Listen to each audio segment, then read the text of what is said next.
오늘도 주의 품에 단장 이루게 하시고 새날아침에 밀려물어 나와 한 주간 시작하며 주의 말씀을 또한 아버지 하나님 참으로 강건하며 하나님 주의 말씀의 교훈을 받고자 하는 가운데 있습니다.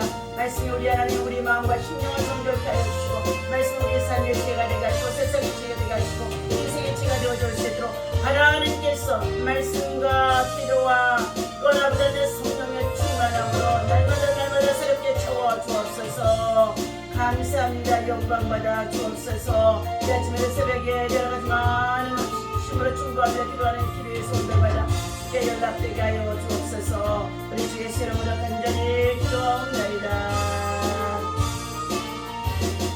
하나님의 말씀 우리 잠언서 1장 보시도록 하겠습니다. 잠언서 1장 우리 1절에서부터 9절까지 말씀입니다. 함께 있습니다. 다윗의 아들 이스라엘의 왕 솔로몬의 잠언이라. 이는 지혜와 훈계를 알게 하며 명철의 말씀을 깨닫게 하며 지혜롭게 공의롭게 정의롭게 정직하게 행할 일에 대하여 훈계를 받게 하며 어리석은 자를 슬기롭게 하며 젊은 자에게 지식과 근신함을 주기 위한 것이니 지혜 있는 자는 듣고 학식이 도할 것이요 명철한 자는 지략을 얻을 것이라. 잠언과 비유와 지혜 있는 자의 말과 그의 오묘한 말을 깨달으리라. 여호와를 경외하는 것이 지식의 근본이거늘 미련한 자는 지혜와 훈계를 멸시하느니라. 내 아들아 내 아비의 훈계를 들으며 내 어미의 법을 떠나지 말라. 이는 내 머리에 아름다운 관이요 내 목에 금사슬이니라. 아멘. 할렐루야.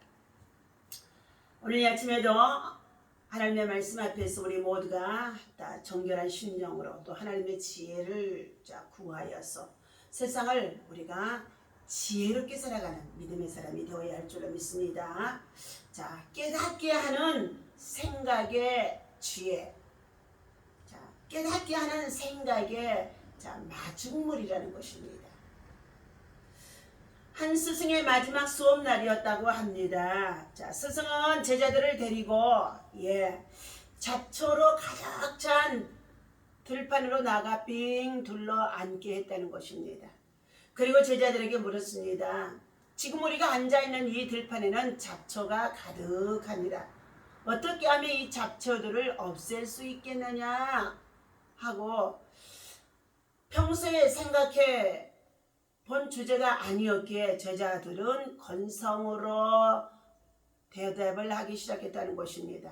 첫 번째는 삽으로 땅을 엎어버리면 될 것입니다. 불로 태워버리면 데워질 것입니다. 세 번째는 뿌리째 뽑아 버리면 데워질 것입니다 하며 각자가 자기의 의견들을 내어놓았다고 합니다. 그러자 스승은 일어서며 말했다고 합니다.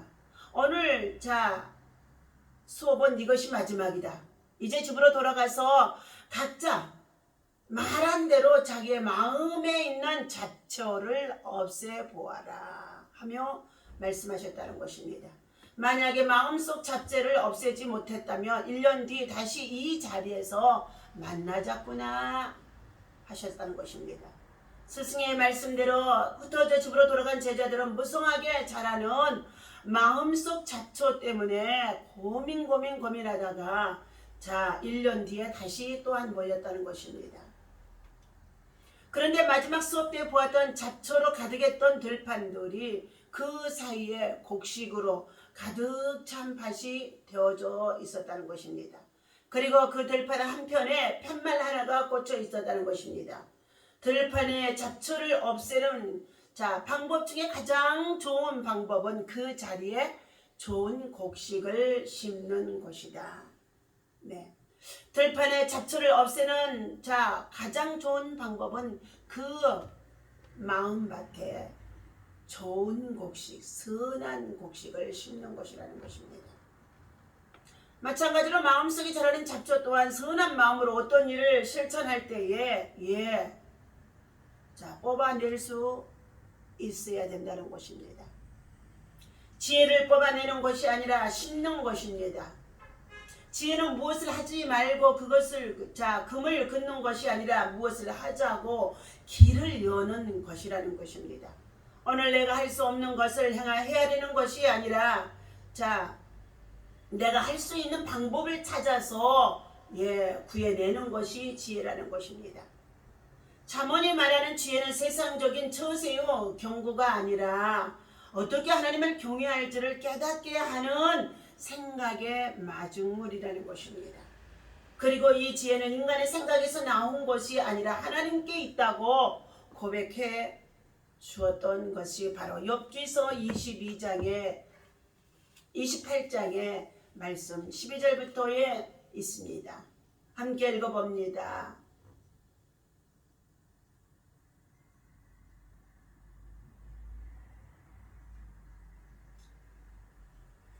그러나 지혜는 어디서 얻으며 명철이 있는 곳은 어디인고 그 길을 사람이 알지 못하나니 사람 사는 땅에서는 찾을 수가 없구나. 깊은 물이 이르기를 내 속에 있지 아니하다 하며 바다가 이르기를 나와 함께 있지 아니하다 하느니라. 순금으로도 바꿀 수 없고 은을 달아도 그 값을 당하지 못하리니 오빌의 금이나 귀한 청옥수나 남보석으로도 그 값을 당하지 못하고 황금이나 수정이라도 비교할 수가 없으며 정금 장식품으로도 바꿀 수 없으며 진조와 벽옥으로도 비길 수 없나니 지혜의 값은 산호보다도 귀하구나. 구스의 황옥으로도 비교할 수 없고 순금으로도 그 값을 헤아리지 못하리라. 그런즉 지혜는 어디서 오며 명철이 머무는 것은 어디인고.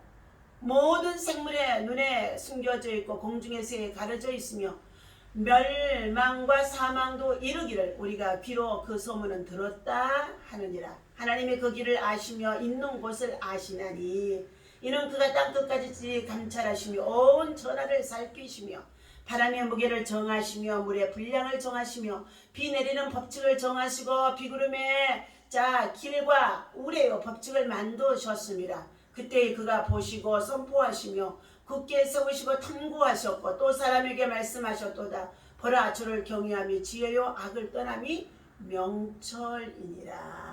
아멘. 네, 하나님의 지혜 하나님 안에 있다는 것입니다. 모든 것은 하나님께로부터 신령한 지혜가 우리에게 임하게 되어지는 것입니다. 그러므로 하나님의 지혜는 고귀합니다. 하나님의 지혜는 모든 피조물 속에 숨겨져 있는데 그것들을 우리가 바라보며 그것들을 가지고 생활하면서 우리는 그 안에서 지혜를 하나하나 발견해낼 수가 있다는 것입니다. 가장 중요한 것은 우리는 물론 잠언서 1장 7절 말씀에 같이 여호와를 경외하는 것이 지식의 근본이거늘 미련한 자는 지혜와 훈계를 멸시하느니라. 여호와를 경외하는 자는 지혜와 지식의 근본이 그 안에 다 들어있다는 것입니다. 그러므로 오늘 솔로몬의 잠언을 통하여서 우리에게 말씀해 주신 것처럼 잠언을 기록한 솔로몬은 백성을 잘 다스리기 위해서 하나님께 지혜를 구한 지혜자라였던 것입니다. 기본 산당에서 일전일생의 번제를 드리며 하나님 나같이 미련하고 어리석은 자에게 부왕되어지는 다윗을 통하여 아버지 왕이 이끌어냈던 백성들을 내게 맡겨주셨는데 그들을 내가 다스릴 수 있는 것은 참으로 하나님 원수를 갚는 것도 아니고 세상의 부귀와 영화를 누리는 것도 아니고 하나님의 지혜입니다 하고 구했을 때 그에게 하나님의 지혜를 주셨다는 것입니다. 지혜를 통하여서 백성들은 지혜와 훈계를 알게 되어지는데 솔로몬은 백성들을 위하여 교육적 목적으로 잠언을 기록해 주었습니다. 몸이 자람과 동시에 지혜도 자라야 한다는 것입니다. 몸이 큰 사람을 거인이라고 하고 마음이 큰 사람이 거물이라고 합니다. 사람은 마음과 지혜가 커야 하며 그 마음이 인격과 훈계를 잘 받아들일 수 있어야 한다는 것입니다. 지혜의 영을 받아야 말씀을 깨달을 수가 있는 줄로 믿습니다. 두 번째는 명철의 말씀을 깨닫게 해야 된다 말씀합니다. 명철이란 악을 멀리하는 것과 선악을 분별하는 것으로 열왕기상 3장 9절에서 우리에게 말씀해 주고 있습니다. 성경은 정의합니다. 솔로몬의 지혜는 하나님의 오묘한 말씀을 깨닫게 말해주고 있다는 것입니다. 이는 세상의 지혜와는 구별되는 것이요 하나님으로부터 온 지혜는 성경의 심오한 말씀일지라도 깨닫게 해준다는 말씀을 표현해주고 있습니다. 우리도 명철의 말씀을 깨닫기 위해서 힘써야 되는 줄로 믿습니다. 세 번째는 훈계를 받는 자가 되게 한다는 것입니다. 잠언 13장 1절에 보니까 지혜로운 아들은 아비의 훈계를 들으나 하고 말씀해주고 있습니다. 이는 지혜로운 자가 훈계를 받아들인다는 뜻입니다. 좋은 점만 아니라 단점을 지적하더라도 받아들이는 지혜자가 지혜로운 자인 것입니다. 그러므로 성경은 지혜롭게 공의롭게 정의롭게 정직하게 행할 일에 대하여 훈계를 받게 한다고 말해주고 있습니다. 잠언은 하나님께로부터 나온 것이기에 지혜와 훈계와 명철의 말씀을 받아들이도록 인도해 주는 것인 줄로 믿습니다. 오늘 야고보 사도는 이렇게 말씀하고 있습니다. 여러분 가운데 누가 지혜가 부족하거든 모든 사람에게 아낌없이 주시고 나무라지 않으시는 하나님 앞에 구하십시오. 그리하면 받을 것입니다.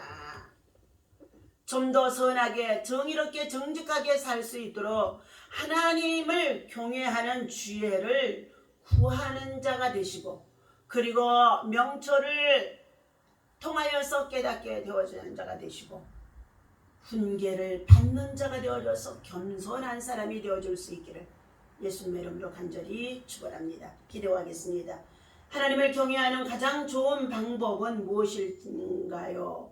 오늘 하나님께서 인생의 삶의 삶을 살아가다가 깨닫게 되어지는 것 이것이 바로 지혜라고 말씀하시며 이것이 곧 우리 인생의 삶에 있어서 마중물이 되어줄 수 있고 길을 열어갈 수 있는 삶을 열어갈 수 있는 생활을 열어갈 수 있는 세상을 열어갈 수 있는 하나님의 선한 것들이 되어지라고 말씀하는 가운데 있습니다. 우리 마음밭에 세상의 잡초로 가득 채워져 있는 가운데 있사온데 이 모든 것을 뽑아낸다고 한다 할지라도 불을 태워버린다 할지라도 갈아엎는다고 한다 할지라도 심는 것을 좋은 것 하나님의 말씀을 통하여서 심지 아니하면 지혜가 참으로 우리 안에 있을 수 없습니다. 지혜의 근원이신 하나님 세상의 헛된 영광을 구하는 길에서 돌이켜서 영원한 하나님의 영광을 바라보게 하여 주옵소서. 여호와 하나님을 경외하는 지혜를 구하오니 우리로 하여금 깨닫게 해주시고 그 지혜를 실천하는 단계로 한 단계 한 단계 나아가게 하여 주옵소서. 그리함으로 인하여서 우리가 사는 세상이 한 사람 한 사람 믿음 안에서 하나님의 지혜를 통하여 변화되어질 때에 하나님 세상에 평화가 임하게 하시고 그리고 모든 악이 물러가게 하여 주시고 그리고 하나님 세상의 전쟁이 물러가게 하여 주시고 아버지 하나님 선한 영향력을 통하여서 선한 일들이 선한 열매들이 맺어줄 수 있는 선한 일꾼들 되게 도와주옵소서. 감사하며 우리 주 예수 이름으로 간절히 기도하옵나이다. 아멘. 할렐루야.